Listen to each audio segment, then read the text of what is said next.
Hello everyone, this is Shivi Parasha. Welcome to Study Crest. तो हम video को स्टार्ट करें उससे पहले अगर आप नए हैं चैनल पर तो चैनल को सब्सक्राइब करते जाइएगा और इंस्टाग्राम पे भी मुझे फॉलो कर लें क्योंकि मैं ऑल्टरनेट डेज पर यूट्यूब और इंस्टाग्राम पे अपने वीडियोस अपलोड करती हूँ। और आप सबके सपोर्ट के लिए बहुत बहुत धन्यवाद क्योंकि हमारा चैनल धीरे धीरे ग्रो कर रहा है। तो हमने लास्ट यूट्यूब और इंस्टाग्राम पे पोल्स किए थे कि हमको नेक्स्ट वीडियो साइंस फैक्ट्स पे बनानी चाहिए या फिर साइकोलॉजिकल फैक्ट्स पर। तो पोल्स में ज्यादातर लोगों ने बोला कि साइंस फैक्ट्स पर वीडियो आनी चाहिए।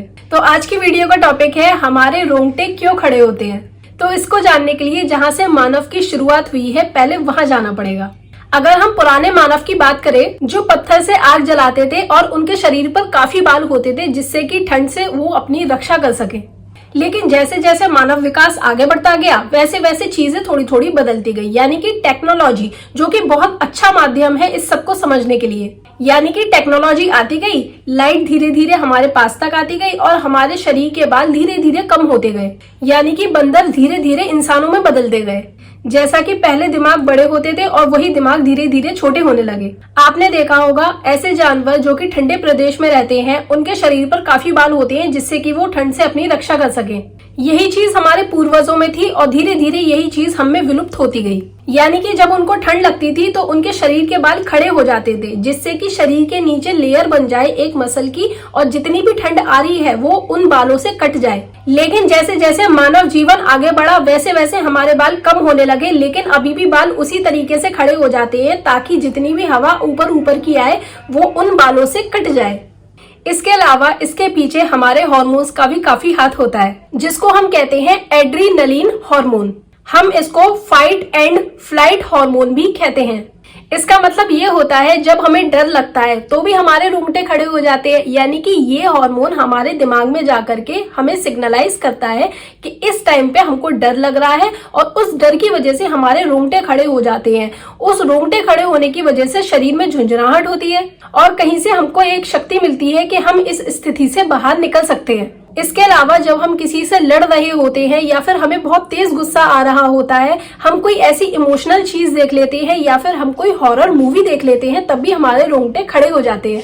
इसके अलावा बहुत से जानवर अपनी डर की स्थिति में अपने बाल खड़े कर लेते हैं। यानी कि वो ऐसी स्थिति में ये दर्शाना चाहते हैं दूसरे जानवर को कि हम उनसे डरते नहीं हैं और हम उनसे ज्यादा शक्तिशाली हैं।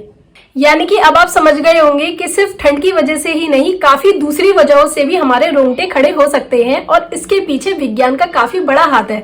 लेकिन क्या आप जानते हैं आज भी ऐसी बहुत सी चीजें हैं जो पहले के मानव में होती थी लेकिन हम में वो चीजें विलुप्त हो गई हैं। जैसे कि हमारी रीढ़ की सबसे निचली वाली हड्डी जिसको कि हम इंग्लिश में कॉकिक्स कहते हैं। मनुष्य का विकास हुआ है बंदरों से और बंदरों में होती है पूंछ।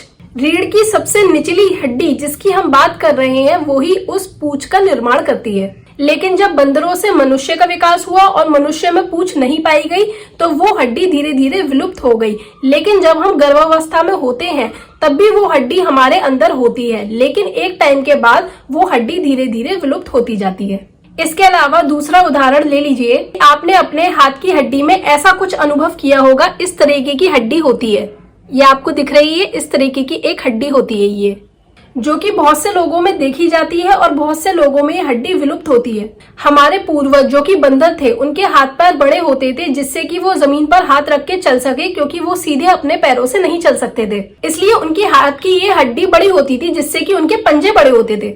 लेकिन जैसे जैसे मानव विकास आगे बढ़ा हमारे हाथ छोटे होते गए और हमारे पैर लंबे होते गए और ये हड्डी धीरे धीरे विलुप्त होने लगी। लेकिन इस हड्डी का अब कुछ काम नहीं है और ये साइंटिफिक रिसर्च में भी देखने को मिला है कि अगर जिसके पास ये हड्डी है या फिर जिसके पास ये हड्डी नहीं भी है दोनों समान है। और ऐसी और भी कई विलुप्त चीजें हैं जो हमें अपने पूर्वजों से मिली हैं।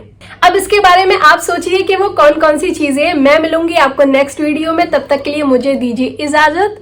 तब तक के लिए अपना ध्यान रखिए, खुश रहिए, स्वस्थ रहिए। और हाँ एक बात, चंदा को मामा क्यों कहते हैं, फूफा या चाचा क्यों नहीं कहते, इस पर कभी गौर किया है आपने? सोचिएगा, मैं आपको इस बारे में नेक्स्ट वीडियो में बताऊंगी। सी यू सून, बाय बाय।